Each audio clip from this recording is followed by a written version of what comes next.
যশোরের শার্শা উপজেলার জিরনগাছা গ্রামে মঙ্গলবার রাতে প্রতিপক্ষের হামলায় 5 জন আহত হয়েছেন। এ সময় এলাকায় আতঙ্ক ছড়াতে 4টি বোমা ফাটানো হয়েছে বলে অভিযোগ রয়েছে। হামলায় আহত হয়েছেন জিরনগাছা গ্রামের আসমতুল্লাহর ছেলে মিলন হোসেন, সোহরাওয়ার্দীর ছেলে দিন মোহাম্মদ ও সোহেল, কাকা বিশ্বের ছেলে মিন্টু, তুতা মিয়ার ছেলে আব্দুর রাজ্জাক। আহতদের শার্শা উপজেলা স্বাস্থ্য কমপ্লেক্সে ভর্তি করা হয়েছে। শার্শা থানার অফিসার ইনচার্জ মারুফ হোসেন জানান, ঘটনাস্থলে পুলিশ পাঠানো হয়েছে, তদন্তপূর্বক আইনগত ব্যবস্থা নেওয়া হবে। বিস্তারিত ভিডিওতে। আমি আইসি আমার একবার বাড়ি মেরেছে আমার বাড়ি মেরেছে আমার বাড়ি মেরেছে ফারুক বাড়ি মেরেছে সসিল মমিন, ফারুক, ইমন, নাসির, সিবিরের হাসেম, এরা সবাই ছিল। আমার ফারুক বাড়ি মেরেছে। ঘটনা হলো, আমি দোকানদারি করি পরে মানে আমার সার্টিফিকেট দোকান আছে। আমি দোকানের একটা ক্যাশে তালা মেরে আমি পাশে একটা ফার্মেসিতে আছে, ফার্মেসিতে আমি গরুর জন্য ভিটামিন আনতে গেছিলাম। ভিটামিন আনতে গিয়ে আমার ভিটামিন আনার উদ্দেশ্যে যাওয়ার পথে যখন আমি ফার্মেসির ভিতরে ঢুকেছি, ঢোকার পরে আমার একটা ভাগ্নি আছে আব্দুল রাজ্জাক নাম কিনে, ওই রাজ্জাকও ঢুকিয়েছে। আমরা দুই বাপুই করে ওষুধ নিচ্ছি।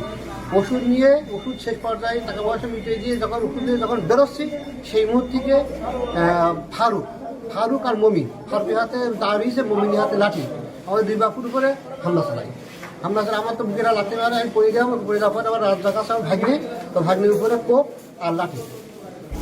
সে মারি কথা বলা যাবে না। এই ঘটনা। কয়জন আহত হয়েছে? ঘরের ভিতরে ফার্মেসির ভিতরে ঢুকিল 2 জন, সেটা হচ্ছে ফারুক ঢুকিল আর মমিন ঢুকিল। আর বাইরে রাস্তার উপরে অনেক লোক আছে, প্রায় 20-25 জন লোক আছে। আপনার 2 জন বোধহয় আর কেউ আহত হয়েছে? ওই ভিতরে আমাদের 2 জনই আহত হয়েছি। তারপরে আরো কয়েকজন দেখেন? তারপরে আরো আমি তো তারা তো আমার সারা অনেক দূরে, সেটা আমি দেখিনি, সেটা আমি কিভাবে বলবো।